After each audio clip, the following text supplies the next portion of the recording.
Welcome back. As an extension to what we covered in the previous lesson on modules, I just want to show you how you actually write a .py file. Now, for a .py file, you will not be able to actually make use of this, the actual Azure Notebooks .Azure Cloud Services, because the Azure right now is only designed for notebooks or Jupyter notebooks. So we're going to turn over and come over to this Spyder, which is a distribution of Anaconda. This basically is an integrated development environment, but we're going to use it just more like what you would call it, more like a text editor rather than using it as a development environment. So we're going to write a program. We're going to have a couple of really straightforward terminology and definitions in here. First of all, we'll just write a is equal to 10. So this module will have its own so-called local variable, and we're going to define result, okay, without any input. B is equal to 2. Okay, and we're going to write another function, define, and this time we're going to define function. Okay, this time with an input we'll call it object, and object times object. Okay, and we're going to return this, and we're going to return B as well. With a slight variation, we're going to print B as well onto the screen. Okay, so looking at this, there's a couple of things that we've done here is that we have number one, attributes or value that comes with the actual file itself. That's the first thing.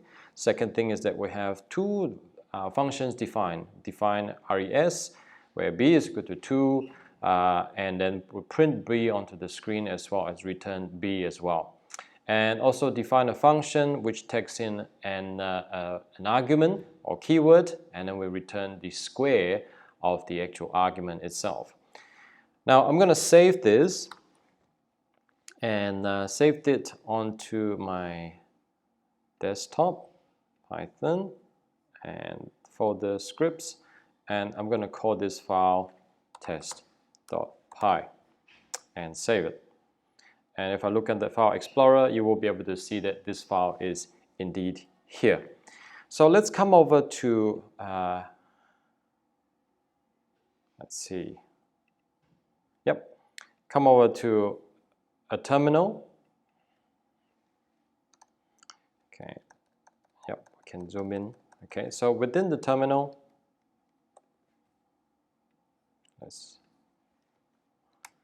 okay, so if I list the files in here, you can see that there is the file called test.py. I am in the same directory as this, which is desktop Python script. So remember what I mentioned earlier in the previous lesson, you must make sure that when you're writing this script, the file is, or the modules that you're trying to access is in the same directory. If it's in a different directory, you can access it differently. We'll show you another time. So let's run an IPython. Okay, and all right, so this is basically the IPython interface, and we're going to import test. Okay, all right, okay, that means the import has come through successfully. So if I type A, I don't actually have any value because A is not defined. So if I type test dot, okay, dot notation and type tab, notice that a few options come up, and notice that they are actually very similar to, well, in fact they are exactly the same as what we have defined here. So A, if I press enter now, I get the value 10. So that's really how you actually import the module, and you access the actual predefined functions, variables in the actual module itself. Now previously, before we import, if I just put reset, this will delete everything. A is not there. Okay. And if I write test dot and tab, nothing will come up. Okay, only putting the .py there. Okay, so that's really one of the key things that I really want to highlight to you. So let's just import test again. We want to continue with this experiment. Let me clear the screen. Okay, so test dot, right, what are the options available? Okay, there is rest. So let's type rest. Let's see what happens if we don't put the bracket. You get function test, okay, this output that you can't understand. So that is telling you you've just accessed an object. In order to access it properly, you do need to actually provide the bracket, which gives you return a value of 2, which is what we actually have defined here. Accessing rest, where we define b is equal to 2 when you print, and also print b on the screen, and you actually have the value b here.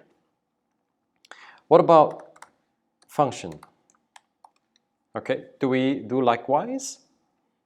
Okay, you can actually do this, right? It doesn't actually have any doc string. Okay, that's the reason why we should actually provide a doc string to write it properly. So if we put fn, since we didn't provide any definitions, the user is going to be no choice but to do it by trial and error. So if we do this and you get an error, it's asking for one positional argument or object. So that means we need to actually provide it with an object. So let's try 2. And what is returned is 2 to the power of 2, which is 4. Let's try that, because we don't, assuming you don't have access to the actual source code, you don't know what that is. You would not know this is actually the function, what this function actually perform, what role does it perform. You got no choice but to actually do it trial and error. The docstring also doesn't actually tell you much as well. And that, in essence, is what I wanted to show you, how you can actually make use of this by still using a Python interpreter, but this time a no-frills one, which is IPython, rather than using the notebooks or using Jupyter. So let's just quit this. Now we back onto the basically the terminal or command line if you're using Windows. So the file is still test.py, except now there is actually this Dunder PyCache here.